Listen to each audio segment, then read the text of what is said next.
estamos aqui de novo no Direito Sem Escala, com as nossas entrevistas extremamente interessantes, extremamente interativas com vocês e pessoas que eu tenho certeza que vão trazer informações muito boas para a nossa comunidade brasileira. Hoje eu tenho uma pessoa muito especial, Padre Patrick, da nossa capelania brasileira aqui no Reino Unido. Então, eu gostaria de apresentar o Padre Patrick e trazer informações da capelania, mas também queria que vocês conhecessem, porque tem gente que não conhece o Padre Patrick. Eu, pessoalmente, vim conhecê-lo hoje, apesar de eu ter falado por telefone, por mensagem de texto várias vezes com ele. Boa tarde, boa noite e bom dia, Padre. Tudo bem? Boa tarde, boa noite e bom dia, né, a todos. É, porque isso passa todas as horas, passa todas as horas. Tudo bem? Sim. Tudo bem, graças a Deus. Estou muito feliz de estar aqui com vocês, né, para fazer esse programa e espero poder contribuir com esse programa com vocês. Muito obrigada por ter vindo. E vamos contar um pouquinho. Primeiro, vamos contar quem é o Padre Patrick. Da onde é, como é que o senhor veio parar aqui na Inglaterra e como é que o senhor veio parar dentro dessa missão, porque ser padre é uma missão. Sim. Bom, eu sou natural de Ribeirão Preto. Mais um caipira igual né? eu. Próximo ali da tua cidade, né? Então, sou de uma família com mais 2 irmãos. Meus pais estão vivos, né? São todos paulistas. E, na verdade, assim, eu nunca fui muito de igreja, de participar de igreja, né? Foi com o passar do tempo, apesar de ter feito a primeira comunhão, fui batizado, né, como todas as crianças católicas, como quase todas as crianças católicas, e recebi a primeira comunhão no tempo normal, né, tinha por volta de uns 10 anos, 11 anos, e depois eu não voltei mais para a comunidade, para a igreja, né, fiquei um tempinho afastado e retornei, já tinha por volta de 17 anos. Né. Foi daí que eu comecei a participar da comunidade, grupo de oração, grupo de jovens, e fui conhecendo melhor a fé. Até então não sentia nenhum chamado dentro de mim para ser padre, né? Tanto é que na época eu estava namorando, né? Estava sentindo no coração que deveria casar, né? Estava já planejando, praticamente noivo, né? Mas, de repente, minha vida virou, né, vamos dizer, de ponta cabeça. De pernas para o ar, como diriam lá no interior. De pernas por ar. Então, assim, aí fazendo parte da comunidade, né, então eu fui sentindo muito forte essa vocação. Né? Deus me chamava para ser missionário, para ser padre. Né? Então foi uma longa história, né, foi de rompimento, né, com relacionamento, com a faculdade, né? Na época eu fazia faculdade de enfermagem, trabalhava na ambulância, né? No SAMU, famoso SAMU no Brasil, né? Então resgatava, né, os doentes na rua, uma família, meus amigos, né? Então foi um momento assim muito, né, forte de rompimento, mas eu falei para mim mesmo, eu preciso fazer a experiência. Se não for, eu volto, não tem problema nenhum, né? Então eu fui, né? Mas antes de conhecer a comunidade, que eu faço parte hoje, né, eu visitei outros lugares, outras congregações, os diocesanos, né, e depois, quando eu conheci a comunidade, que se chama Comunidade Missionária Providência Santíssima, eu me identifiquei muito com o carisma da comunidade, né, de ser missionário. A comunidade é mista, isto é, temos padres, irmãos, irmãs e casais leigos também que fazem parte, fazem consagração, né? Então, nós fazemos a nossa consagração simples, depois definitiva, após 8 anos de comunidade. E assim, né, é um pouquinho o resumo da minha história, né? Então, fui ordenado em 2010, em 12 de dezembro de 2010, de Nossa Senhora de Guadalupe. Né? E após a minha ordenação, depois de 9 anos no seminário, é interessante também dizer que eu morei lá no Rio Grande do Sul, né? Os gaúchos que estão acompanhando, né? Opa! Eu morei porque quando nós fazemos a faculdade, né, no período do seminário de formação, fazemos um tempo de filosofia, né, faculdade de filosofia, propedêutico, filosofia, 3 anos, depois nós damos 1 ou 2 anos de missão e finalmente teologia.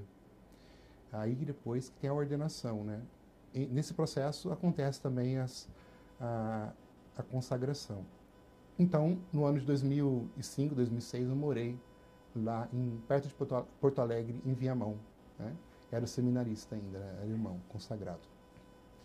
E depois que eu ordenei padre, em 2010, aí eu fiquei muito pouco tempo como padre no Brasil. A verdade é essa, né? Morei um tempo, fiquei alguns meses em Tambaú, na nossa paróquia, no santuário do Padre Donizete, lá em Tambaú.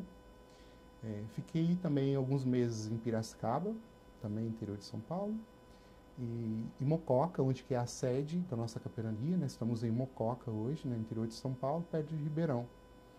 E já fui enviado em missão para a Itália. Então aí eu morei 2 anos e meio, quase 3 anos na Itália, na cidade que se chama Terni. Fica na Úmbria, perto de Roma, na paróquia de San Zenone. Então ali eu trabalhei diretamente com os italianos, né? Sem saber falar uma palavra, cheguei lá, né? Tive que aprender tudo lá. Meu Deus! Graças a Deus, deu para me virar, né? Então ali teve esse trabalho que eu fiz ali com os italianos, e depois fui enviado em missão para a Bélgica e morei em Bruxelas, também quase 3 anos, só que já com a comunidade brasileira. Então eram os cristãos católicos que moravam ali, os brasileiros, que nós fazíamos a assistência, né, da comunidade. E depois de 3 anos eu vim parar aqui, fui enviado para cá, né? Estou aqui em setembro deste ano, faz 7 anos que eu moro aqui na Inglaterra. E estou na capelania católica brasileira em Londres, aqui em Londres. Então, Imagino um resumo da minha história. Imagino que, inclusive, deve ser uma comunidade bem diferente, talvez que tenha em Bruxelas, porque nós temos muito mais gente aqui. Com a nossa comunidade brasileira aqui na Inglaterra é gigantesca, comparada com a da Bélgica. E, obviamente, tem problemas que são iguais, mas deve ter problemas bem diferentes também. E como é que foi essa adaptação, essas mudanças? Primeiro os italianos na Itália, depois os brasileiros da Bélgica, depois os brasileiros aqui na Inglaterra. Bom, foi um momento assim de muito, eu acredito, de muito crescimento, mas também de sofrimento. Porque não é fácil, né, você sair do seu país, né, deixar a sua cultura, deixar a sua família, as pessoas que você ama e sair, né? Porém, esse sofrimento, ele faz parte da vida do ser humano, né? Todo mundo, de uma maneira ou outra, acaba entrando nesse mistério do sofrimento, né? Ele pode ser transformado em crescimento, né, em maturidade, né? Depende da maneira como nós lidamos com esse mistério, né, da cruz, né, que cada um carrega. Então, para mim, foi um momento de muito, muito crescimento, né, também dos lugares aonde eu passei, né, cada lugar, as pessoas, cada língua, cada cultura.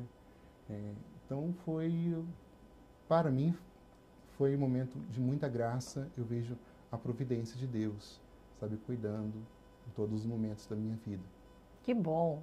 E conta pra gente aqui na Inglaterra, porque já falou de capelania brasileira. Eu conheço, na verdade a gente estava conversando antes daqui, de quando eu comecei, na verdade quando eu conheci a capelania, que foi muitos anos atrás, quando o padre Fred estava aqui. E eu acho que a gente tem uma confusão, porque a gente fala de capelania brasileira e depois tem 4 igrejas e aí as pessoas não sabem que, na verdade, é uma coisa só. Sim. Então, conta pra gente, que eu acho que é importante o brasileiro, que é católico, entender isso e como é que funciona. Gostaria de contar, se você me permitir. Lógico. A nossa comunidade, nossa capelania, ela começou em 1995. Não da maneira que está hoje, né? Toda estrutura que é hoje. Gostaria até de dar a você esse presente, né? Obrigada. A revista dos 25 anos que nós celebramos há pouco tempo aqui em Londres, da capelania. Então, começou assim, sabe como que é o nosso povo, né? O nosso povo é um grupo, é um povo que gosta de celebrar, gosta de fazer festa, né? De estar junto, né? Então, a gente destaca um pouco dessa maneira, e as pessoas sabem que existe ali brasileiros, né? Então, em 1995, veio um padre do Brasil, que chama o padre Tim Noble, é um padre inglês, que morou um tempo no Brasil. E quando ele voltou do Brasil, aprendeu português, né? Então ele ele encontrou com um grupo de brasileiros, né, em uma comunidade, Holland Park, né, uma igreja ali, e ele começou a reunir com esse grupo, né? Depois ele teve, né, que sair, ele teve que, motivos pessoais, deixou de seguir o grupo. Veio um outro padre dominicano, que é o padre Milton, e ficou também um ano com os brasileiros, né? Já em Houston. Então passou, né, de Holland Park para Houston. Aí ficamos ali um tempo, né? Ficamos praticamente 8, 9 anos, né? Começando em 1995. E esse padre, ele já tinha falado, né, que ia ficar só um ano, né? E sabia falar um pouco de português e queria queria ajudar a comunidade.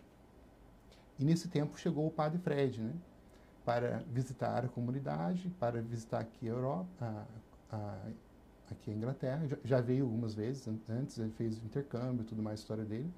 E ele veio e conheceu a comunidade, né, e viu a necessidade, né, de estar.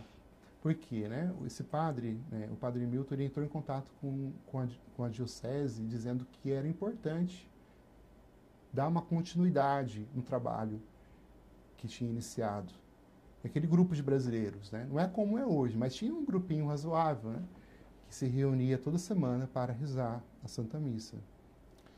Então, esse padre, antes de deixar, ele comunicou o bispo, e o bispo entrou em contato com o Brasil, né, com os responsáveis do Brasil, o CNBB, da importância de enviar um padre, né? Foi daí que veio o padre Fred, né, para conhecer, ficou um tempo para conhecer, gostou e ficou, né?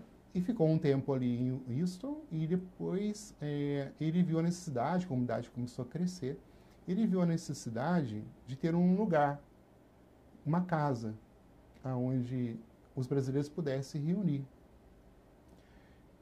Porque até então a gente usava a igreja, era do padre inglês, né? Ele disponibilizava para a gente um horário, né? Um horário, né?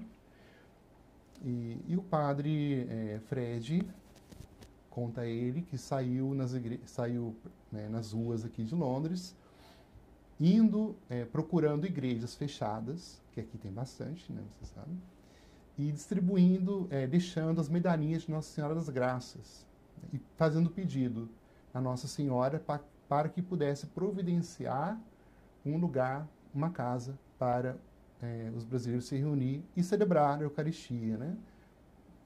E assim ele fez, né? Passou um tempo, né, o bispo, na época, entrou em contato, responsável, entrou em contato com ele, dizendo que tinha um lugar, né? Foi onde ele deixou, um dos lugares onde ele deixou, na medalhinha, que é a igreja de Santa Ana, lá em Whitechapel, onde está a sede até hoje, né?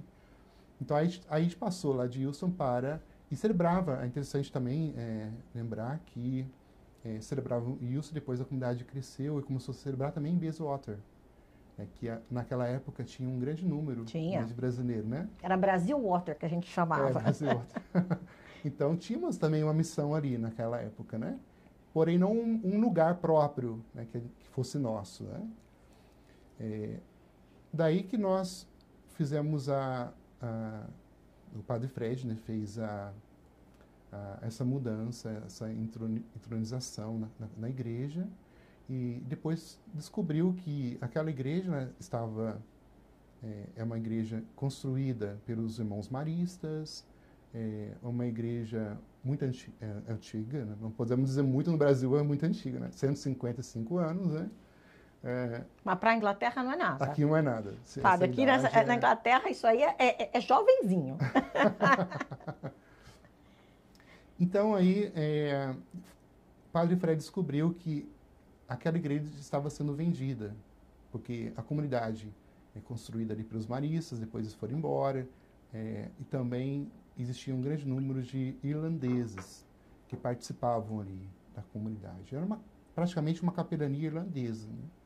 E depois foi se transformando aquela região, uma região islâmica, né? A maior parte, né? Bangladesh hoje ali, né? E os cristãos foram saindo, né? É interessante que antes era um lugar judeu, né? Fiquei sabendo há pouco tempo agora, encontrei um shopping ali na Brickland, de tecido, né? E ele era judeu, e era o único judeu que sobrou, o único shopping judeu que sobrou ali, né? Ele falou pra gente que ali era uma região judaica antigamente. Bom, fechando parênteses, aí o padre Fred descobriu que estava sendo vendida a igreja para se transformar numa mesquita. Uau! Porque aí eles tiram, aí a igreja é dessacralizada, tiram as cruzes, tiram os objetos religiosos, tudo, e eles transformam em outras coisas. Como acontece também em outras comunidades, outras igrejas, né? Porque senão a gente não consegue sustentar a igreja financeiramente, ela tem que ser fechada, porque tem muito custo, né? Sim. Sobretudo essas igrejas mais antigas, né? Está sempre dando problemas, sempre restauros, né? Então, ali, depois ele descobriu isso, né? E, infelizmente, no começo, né, conta a história que sofreu um pouco de perseguição, né? Ameaças, telefonemas, e até apedrejaram os vidros, né? Porque eles queriam ele transformar em uma mesquita, né? Conta a história. Então, assim, hoje nós temos a nossa casa, a Casa dos Brasileiros, a Capelania Católica Brasileira, tem uma sede que é em Whitechapel, que está ali na paróquia de Santa Ana, que é a avó de Jesus, a mãe de Maria. Então, o que acontece? Aí, com o tempo, foi vendo a necessidade, a comunidade muito grande, aqui, né? Sabemos disso, está espalhada em diversos lugares, foi vendo a necessidade de abrir outras comunidades para atender melhor as pessoas, estando mais próximo, né, que as pessoas possam chegar de maneira mais acessível para assistir a Santa Missa, participar, né, das atividades. Por isso que a gente fala, a Capelania Católica, ela é uma e tem a sede, porém ela está espalhada por toda Londres. Entendi agora. O senhor sabe que eu contei, né? Eu conheço o Padre Fred dessa época. Uhum. Tenho um grande prazer de ter trabalhado com ele, ter feito várias coisas com ele. Lembro quando ele conseguiu a igreja, porque eu estou aqui há muito tempo na Inglaterra, e lembro quando ele falava assim, ai, Vitória, a igreja tem tanto problema, mas a gente vai conseguir. Uhum. E a comunidade foi que ajudou muito nas reformas. Não sei se o senhor sabe disso. Uhum. Porque a igreja, como ela é, o senhor mesmo disse, antiga, tinha problema de tudo. Era o heater que não funcionava, era a água que não chegava porque tinha, como é que falava? Tinha bolha no cano. Olha, eu nem sei o que era, mas toda semana era um problema. E ele me contava, porque a gente fazia parte de um comitê junto com o consulado na época, então a gente se encontrava muito. E ele falava, não, Vitória, olha, esse fim de semana vamos juntar, sei lá, não sei quantos da nossa comunidade vão lá para dar uma ajuda. Então, a própria comunidade brasileira se organizou para poder fazer obras, reformas, coisas dentro da igreja para poder a igreja estar, assim, apta a receber a comunidade. Foi muito legal, muito bonito isso, porque não é que a comunidade chegou e tinha uma igreja pronta, maravilhosa, vamos usar. Sim. Não! A igreja estava realmente, eu não vou dizer cair nos pedaços, não, Deus que me perdoe, mas ela tinha muitos problemas, porque estava fechada. E qualquer coisa antiga fechada, a gente sabe que para de funcionar, né? Para de funcionar. Então, eu me lembro do Padre Fred me contando isso. Eu me lembro de ter ido lá algumas vezes, encontrar com ele, e eu ia lá embaixo, né? Onde vocês ficam, e ele falava assim, olha, Vitória, olha a situação daqui, olha isso. E eu falava, não, padre, para de me mostrar isso que eu fico morrendo de pena. E ele, não, mas é nossa, hein? Agora a gente tem aqui a nossa paróquia. Mas realmente era muito problemática, eu me lembro. Mas eu fico tão feliz de pensar que já se passaram 20 e poucos anos isso. Meu Deus. Sim. O tempo voa, o tempo voa. E hoje, então, nós temos aonde? Nós temos missa lá, logicamente, em Whitechapel. O que mais? Quais mais bairros nós temos? Sim, nós temos ali no leste de Londres, né, temos em Whitechapel e em Manor House. Manor House, ok. E depois a gente tem lá no sul, tem a comunidade de Crystal Palace e Brixton. Ok. Brixton eu sabia, Crystal Palace eu não sabia. Aham. Aí depois nós temos aqui no norte, temos a comunidade de Bayswater, que continua ainda, mudamos de local, Ok. do antigo, né, que era o primeiro. E estamos também aqui em Wilson Green. Estava em Wilson Junction e mudamos há pouco tempo, alguns anos, aqui para o Wilson Green, na paróquia de Santa Maria Madalena. Então são 6 lugares, né? Temos a sede, Santa Ana, Whitechapel e mais 5 lugares. Né? E estamos hoje servindo a comunidade com 2 padres e uma irmã que mora com a gente, né? Era 2, a outra teve que ir embora por causa da situação de visto, né? Que é sempre complicadíssima. Mas a nossa missão aqui é no mínimo para 3 padres e 2 ou 3 irmãs. Olha, eu conheço uma advogada que pode ajudar com a questão de visto, Uau, viu, padre? Preciso de ajuda. Ela se Depois coloca à depois nós vamos conversar. disposição para ajudar sem nenhum problema. Eu Muito obrigado. posso falar com ela, o senhor não se preocupa. Mas realmente, com tantos lugares assim, só 2 padres e uma irmã é muito Sim. pouco. No sábado e domingo são os dias mais Corridos. movimentados, né, para a gente, mais corridos. Nós temos 9 missas total, né, sábado e domingo. Nossa Senhora. A gente se divide, eu e o padre. A dificuldade maior, não vejo o número de missas, porque no Brasil tem comunidades que... Nós temos comunidade, né, vários lugares no Brasil. Entre elas, temos, por exemplo, nossa missão lá na Ilha do Marajó, né, no Amazonas, com os índios. Fantástico. Tem vários lugares no Brasil, mas, por exemplo, tem comunidades ali do Marajó, que tem uma paróquia que tem mais de 100 comunidades. Então, o que acontece? O padre, as ribeirinhas, né? Então, acontece a missão, os padres saem, né, com as irmãs de barco e ficam fazendo a missão 2, 3 meses, né, visitando comunidade por comunidade, né? Então, quer dizer, é um trabalho também difícil, né? Então, tem lugares no Brasil, tem muitos lugares no Brasil que tem mais comunidades do que aqui. A dificuldade maior que a gente vê aqui é a questão da distância, aquilo que a gente conversava, né? Um pouco antes da entrevista. Os lugares são muito longe. Né? Imaginemos uma grande São Paulo, né? Uma comunidade lá na Zona Norte, na Zona Sul, né? Na Zona Leste, né? E ter que circular tudo para... O senhor passa o fim de semana no metrô. Praticamente, né? No metrô ou no trânsito. Meu Deus do céu. Então, assim, essa distância que desgasta um pouco, né? Ficamos um pouco cansados. Cansados, mas não abatidos, né? Porque é muito bonito, né? Você chegar na comunidade, ver nas comunidades, todas elas, a comunidade viva, muitas pessoas participando, né? Então, temos um número, assim, expressivo de brasileiros católicos, né? Que atuam, praticam sua fé aqui, né? E aproveito para fazer o convite àqueles que não sabem, né? Muita gente não sabe, né? Que Com tem a certeza. comunidade católica que celebra em português aqui, né? Então fica aqui o meu convite, né? As pessoas que não sabiam agora já estão sabendo, estão acompanhando a gente aqui, né? Por incrível que pareça, padre, tem muita gente que não sabe de nada. E eu falo que, na verdade, as pessoas têm que procurar se informar. Então, realmente, esse programa que a gente faz aqui, porque eu não sou jornalista, o senhor sabe disso, eu sou advogada, mas a minha intenção é de trazer informação, e trazer informação boa. E a intenção é que as pessoas entendam que você pode procurar, existe, na nossa comunidade brasileira, você pode praticar a sua religião, a sua língua nativa.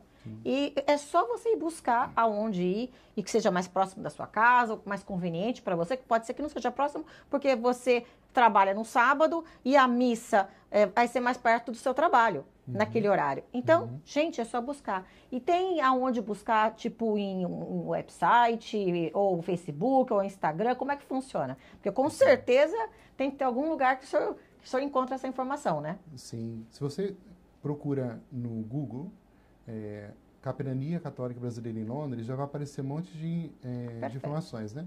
Temos o Instagram da Capelania, temos o Facebook, temos a página na internet, né? Temos um site da Capelania. Ali você vai encontrar todas as informações necessárias, né? O local das comunidades, horário de missa, atividades. Interessante enfatizar que nessas comunidades elas funcionam como paróquia.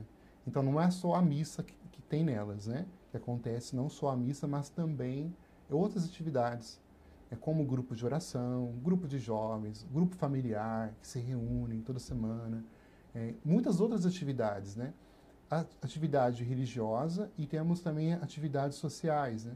A gente tem um food bank lá em Whitechapel, que nós recebemos alimentos, né, da Caritas e do Consul, e nós fazemos uma distribuição. Então, ali na nossa comunidade brasileira é um ponto, em Whitechapel é um ponto de distribuição De comida. de comidas. Então, a gente tem 25 famílias que a gente atende semanalmente, né?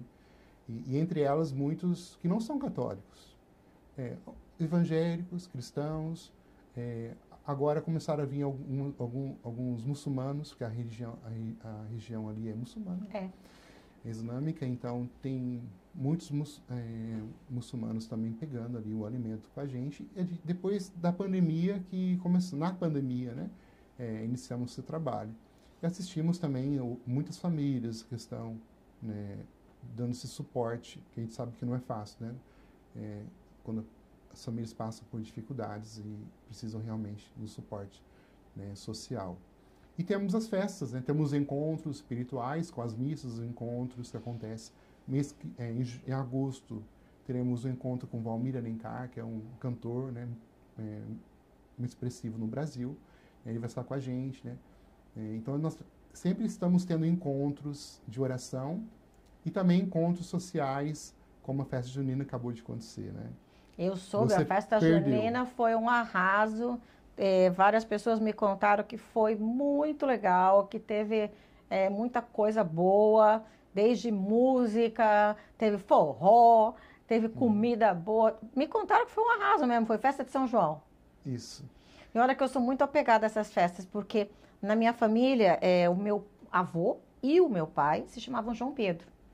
E começou, eu brinco que é a clã, né? O meu avô chamava João Pedro porque ele nasceu entre São João e São Pedro.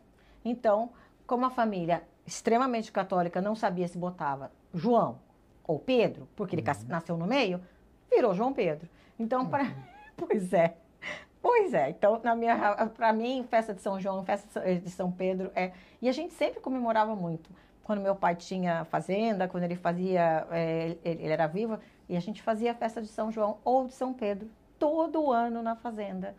E sempre com a intenção de agradecimento, sempre ele fazia um abate de um animal para poder doar a carne para alguma instituição. Era um hábito do meu pai, e por uma questão de agradecimento mesmo, de gratidão pelo que a gente tinha. E tinha que ser sempre ou São João ou São Pedro. Não era Santo Antônio casamenteiro não que a gente precisava, era só São Pedro mesmo que a gente fazia. Sim. Uma pergunta. Casamento, batizado, como é que funciona na igreja? Como é quem entra em contato com quem? Como é que funciona para os católicos que quiserem batizar os seus filhos ou quiserem casar? Nós temos uma equipe, né, são os nossos secretários que trabalham com a gente, secretários, né? Existe a secretaria que atende essas pessoas que querem informações, né? Nós estamos constantemente administrando sacramentos do batismo, batismo, primeira comunhão, da primeira comunhão, crisma. Inclusive, pouco tempo atrás, veio um bispo do Brasil, o Dom Adilson, que é o responsável. Os missionários estão no exterior, ele veio administrar, veio fazer o crisma dos nossos jovens. Foram 60 e poucos jovens, 62 jovens que receberam a crisma, né? Muitas crianças, né, mais de 100 crianças receberam a primeira comunhão. Então, as informações para o casamento fazemos também, né? E todos os outros sacramentos, você encontra muitas dessas informações no próprio site. Ou senão, você pode ligar na secretaria, no site tem, ou nas páginas tem o telefone, né? Você liga na secretaria e nós vamos dar todas as informações, todo o suporte necessário, né? Porque a gente diz, né, que os sacramentos faz parte da vida cristã, né? Do nascer ao morrer, né? Então, quando nós nascemos, recebemos o batismo, primeira comunhão, crisma, aí o matrimônio ou a ordem, que é ser padre, né? Depois a confissão, porque nós pecamos, aí precisamos de confissão. E a unção dos enfermos, quando nós estamos doentes ou para partir, né? Ou se não, para continuar ainda nesse mundo, né? Recebemos a unção dos enfermos. Então, nascer, ao morrer, os sacramentos acompanham a vida do cristão, né? E nós administramos todos os sacramentos aqui, né, na capelania. Damos assistência aos brasileiros, não só os brasileiros, também outras línguas que participam com a gente. Hoje em dia a gente tem muitos italianos, temos espanhóis, temos também pessoas que falam português, né, da África, né, e Portugal, né, que participam conosco, porque eles falam, é diferente aqui, né? Aqui a gente sente melhor, porque as músicas, né, o jeito que vocês celebram a missa, enfim, né? Então eles gostam muito de participar com a gente. Que legal, isso é muito bom de ouvir, isso é muito bom. E em caso de uma pessoa que tivesse necessidade para fazer uma unção de enfermos, que é uma coisa que às vezes a gente precisa para ontem, né? Sim. Não é uma coisa que a gente consegue se programar. Aham. Também entra em contato via secretaria? Via secretaria, ou se não com os próprios coordenadores das comunidades, porque eles têm os nossos contatos, né? E, Perfeito. ou com nossos próprios contatos também, né? Não tem problema nenhum, né? A gente está passando, né? Como costumo dizer, todo mundo tem o meu contato, né? Às vezes não consigo nem responder, atender todo mundo ali que entra em contato, né? Mas essa questão de unção dos enfermos, né? De visita aos doentes, a gente dá muita prioridade para isso, porque a gente sabe assim que é algo que pode acontecer a qualquer momento, né? Que é a morte. Então a gente procura dar uma assistência especial para essas situações. O senhor falou que não consegue nem responder, eu sempre brinco, sabe por quê? Porque eu falo que eu tenho vários trabalhos e um deles chama-se WhatsApp. Aquilo é um serviço, né? É verdade. Porque responder aquilo é quase que você fica o dia inteiro. Porque é tanta gente procurando e às vezes as pessoas não têm noção, né? 9 da noite, 10 da noite, 11 da noite.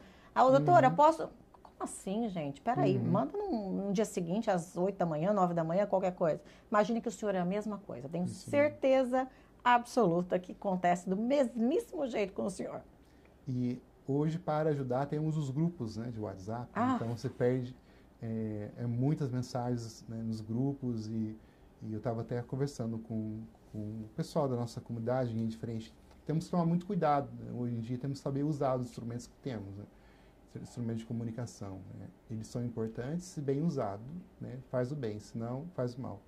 Porque hoje uma mensagem má feita, né, com voz ou escrito, né, depois para você corrigir aquele erro, de repente você não está bem, né, você acaba escrevendo algo ali que vai machucar as pessoas, né, e não é bem aquilo que você queria dizer, vai ser mal interpretado. Então, depois para você conseguir recuperar, consertar o dano, é meio complicado, né, demora. E infelizmente hoje também advertia eles, né. Hoje, infelizmente, acaba fazendo dos grupos reuniões, né? Então, reuniões no grupo, mensagem para cá, mensagem para lá, né? Então, a gente tem que tomar muito cuidado para a gente não ficar preso, né, a essas ferramentas, né? Eu conheço pessoas assim que ficam praticamente quase 24 horas, né, nessas ferramentas que temos hoje no celular, né? E se tornaram escravos. As pessoas hoje, se deixar 5 minutos, 10 minutos sem telefone, as pessoas, a maioria não sabe viver sem, né? Não, isso na vida, né? Gostaria de até contar uma história aqui, né? Conte. Se tiver tempo ainda. Porque a gente, como a gente anda muito aqui, a gente precisa muito de GPS, né? Para chegar nos lugares, né? Então, aconteceu que um dia eu acabei esquecendo o telefone em casa, né? E fui para a comunidade de manhã, em Crystal Palace, que é 8h30, a missa 8h30 da manhã. E saí de carro e estava fechado a Tower Bridge, né? E tinha que fazer outro caminho. E eu, assim... Pelo túnel, pelo Rotherhithe Tunnel. Mas isso faz tempo, né? Foi logo no começo, quando eu cheguei, né? Então, quando eu comecei a dirigir. Então, eu não sabia muito bem me virar, sabe? Hoje em dia eu me viro bem, né? Mas na época não, né? Então, aí eu falei, nossa, como que a gente é dependente, né? E agora? O que eu vou fazer sem, né, o GPS? Aí tentei ir para um lugar, tentei ir para o outro, não conseguia achar. E quando eu consegui, né, cheguei atrasado na missa. Isso porque era para ter chegado meia hora, 1 hora antes, né? E cheguei atrasado, né? E para voltar, foi a mesma coisa. Falei, agora, né? Estou enrolado. Quer dizer, para dizer que, como hoje em dia a gente está dependente, né? A gente tem que tomar muito cuidado para não ficar escravo do telefone, né? Da tecnologia. Da tecnologia. Quando eu cheguei aqui, a gente tinha aqueles mapas que chamavam-se A to Z, dentro do carro. Nunca me esqueço. Eu sou uma pessoa que tem um bom senso de direção. Não sei nem porquê, mas eu tenho. Então, eu tinha um mapa que era um pouco maior que essa revista, grandão. E aí, você estava assim, falava assim, agora vai para a página tal. Você ia, agora continua.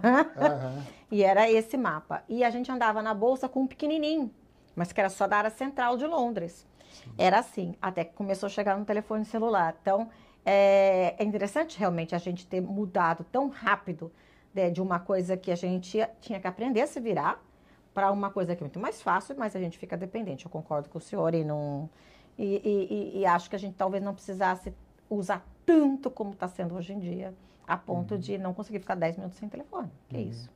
É verdade. Bom, eu queria deixar um imenso agradecimento ao senhor por ter vindo aqui. Eu sei que o senhor é super ocupado. Sei que, com certeza,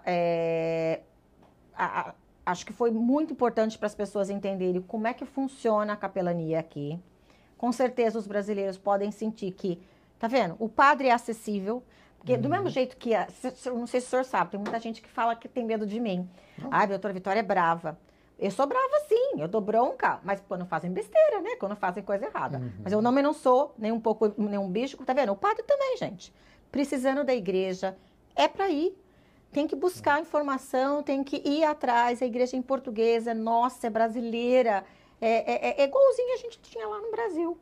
E se vocês precisarem de informação e por acaso não encontrar, sempre procurem a Casa do Brasil. A gente está lá para dar informações.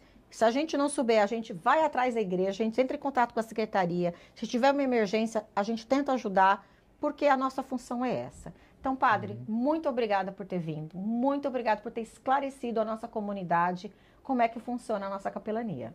Eu que agradeço, né, pelo convite, pela presença com vocês aqui. E volto a fazer novamente o convite, né? A comunidade católica brasileira, ou não católicos também, que queiram conhecer a nossa comunidade, nossa capelania, serão muito bem-vindos em uma das nossas comunidades. A gente costuma muito ouvir aqui, né, só encerrando, não tenho tempo, né? É a frase que a gente escuta muito aqui, eu sou muito busy, né? Não tenho tempo. Mas temos que lembrar que nós temos que ter tempo para Deus, porque o ser humano é feito de corpo, alma e espírito. E como a gente alimenta o nosso corpinho, né? Se a gente ficar uma semana sem comer, sem beber, a gente vai passar mal, a gente vai até morrer. É a mesma coisa o nosso espírito, precisa ser alimentado, né?